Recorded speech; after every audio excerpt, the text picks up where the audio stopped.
I've only been shooting in the digital age, really. I touched analog at school sort of 10 years ago, but I immediately wanted to shoot digital at school, even though I didn't like that, because it was obviously, they were scared of the changeover. It's almost an old debate now. It's there, it's in place.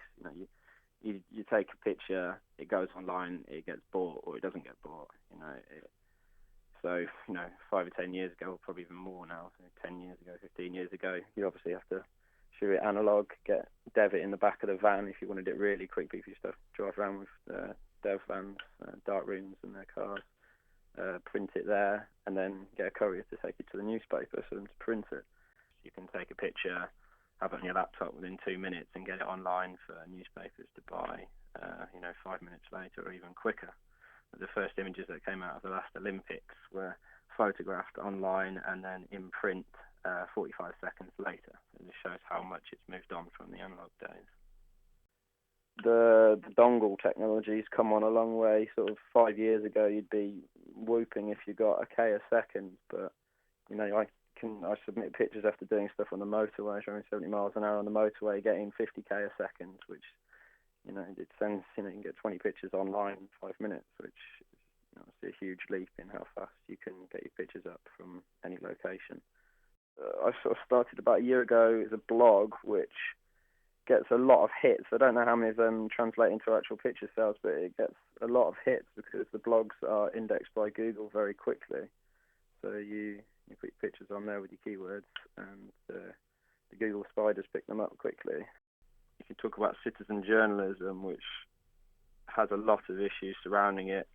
For one, you could say that it sort of undermines the rest of the industry, as a lot of newspapers will use a picture from an amateur.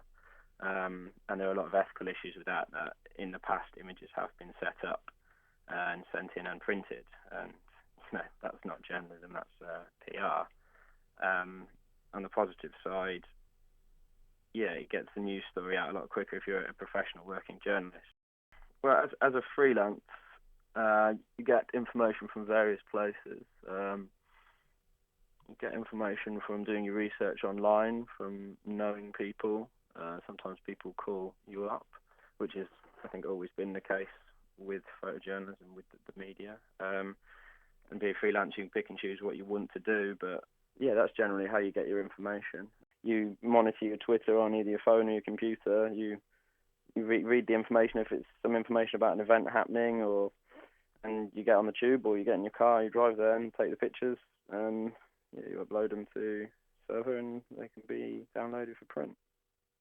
A good example at the moment, if you want to look at tweeting, there's a Labour leadership campaign. If you look at their Twitters, you can see what they're doing in terms of speaking to the people, the voters, talking about their policies and what they agree, don't agree with. There's a good example at the moment.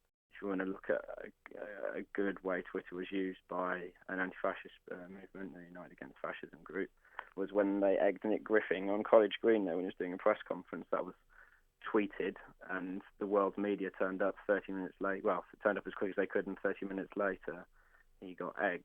And that's one example of Twitter being used for the media and by a protest group.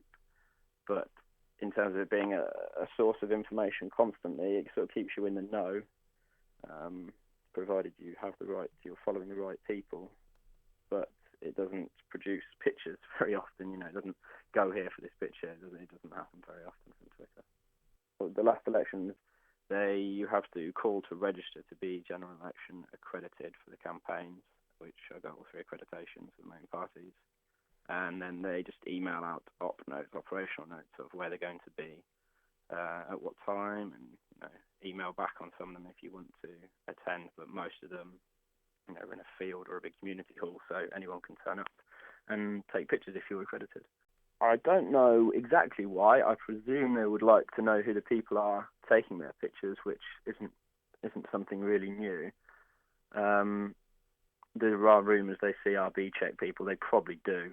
I don't know for sure. I suspect they do, especially prime ministerial stuff, for obvious reasons. So they want to know who's coming, I think, and they can estimate if they're going somewhere. We've got 20 confirmed stills, we've got 10 confirmed broadcasts, a couple of radio or something, so they know maybe how much time they're going to have to spend there as well doing all the interviews.